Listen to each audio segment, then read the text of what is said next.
Hello and welcome to UC Today. My name is Christopher Carey and today we're looking at an issue that's been in the headlines recently, tech layoffs. Last week Meta cut 8,000 jobs, even as it continues to invest heavily in AI and efficiency initiatives. That's raised a bigger question across the industry.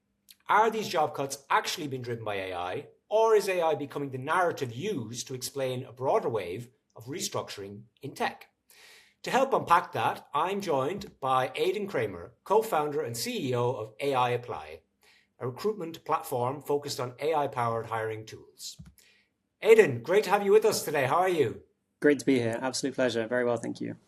So when you look at companies like Meta cutting thousands of jobs while continuing to invest heavily in AI, what do you think is actually driving decisions like this? So I think Meta is just kind of the tip of the iceberg. We're seeing it across like all organizations from any size. The large public companies are laying off thousands, the smaller companies are laying off hundreds, and the tiny ones are just not hiring where they need to otherwise.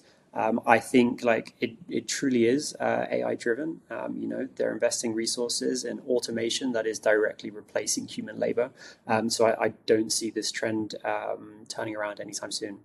And I mean, how much of what we're hearing about AI efficiency in these layoffs reflects real technological change? It is like truly disruptive technology that's happening. We're seeing the rise of AI agents that are not just replacing one employee, but replacing entire teams. We're now at a point where one senior manager can like manage a swarm of agents that are replicating the work of tens of people. Soon enough, those managers are going to get replaced as well. So it's really is a brave new world we're stepping into. And I think the truth is that, this is just the start. So from your perspective, working in AI and hiring tools, where is AI genuinely replacing or reducing human work in companies today? And is the impact being overstated or understated?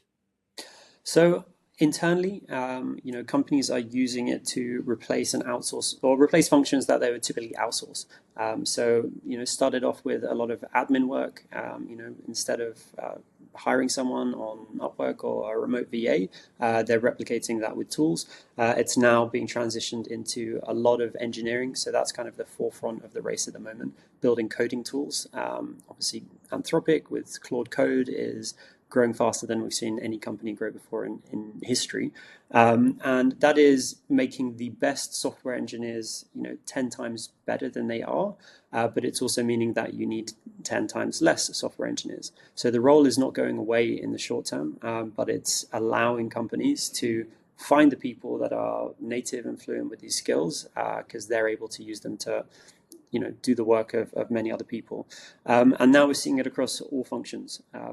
Marketing departments are now using AI gen tools to generate creative and to generate ads. And now they're using other tools to manage ads and manage growth.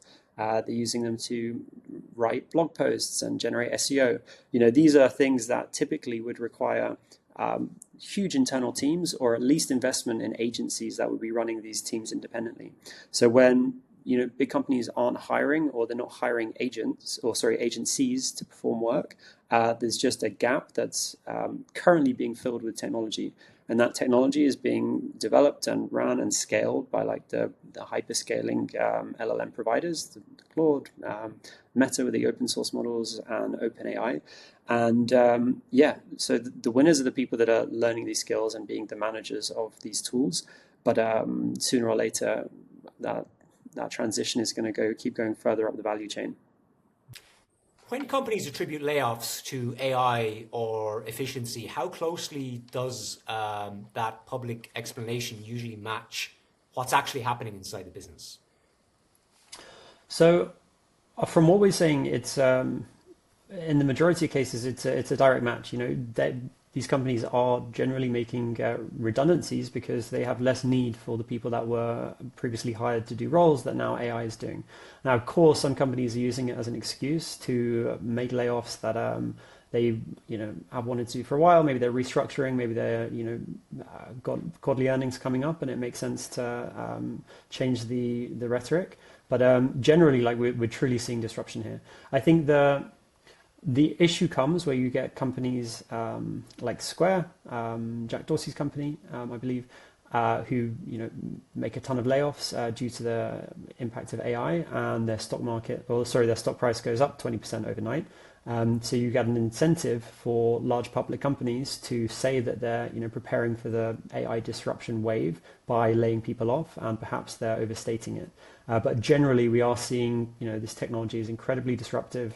We're seeing companies adopt it faster than we've seen any other technology adoption, and it is leading to less of a requirement for human labor in a case that wasn't true like 24 months ago. So is what we're seeing part of a structural shift in how tech companies operate, or more of a correction after years of overhiring and rapid expansion? This is a structural shift. There's no doubt about it. These companies are rebuilding themselves from the ground up wherever possible, because they know that there are companies coming after them with much less resources, where the product that's being built is no longer the moat in any cases, and they're companies that are truly built with AI as their foundations from the ground up are able to outcompete like massive companies. We're seeing like the stocks of huge cybersecurity companies losing billions in market share overnight when Claude releases an update that can impact cybersecurity. We're seeing the big B2B SaaS companies take massive hits. So I think a part of it is they're preparing to steady the stock price by saying that they're moving towards being AI native. But truly, like the best companies in this transition period are the ones that are going to have to rethink how their organizations are structured. And how are job seekers adapting to this environment? Are AI tools actually helping them compete, or just increasing competition and volume? So it depends which tools you use.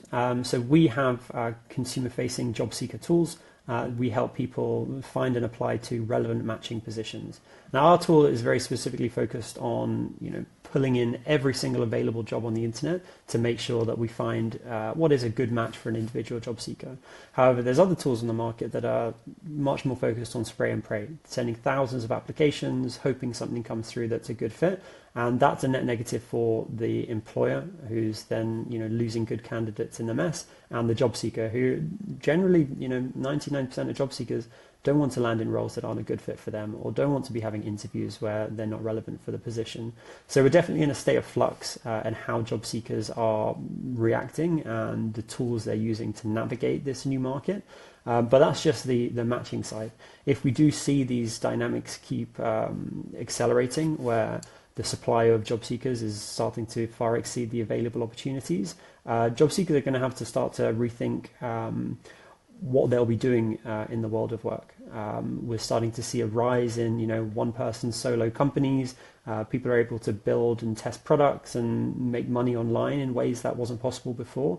And we're starting to see talented engineers, for example, building companies in a weekend. And people are going to have to start thinking about new ways to monetize their knowledge and expertise if we keep going down this path where the jobs are just not available.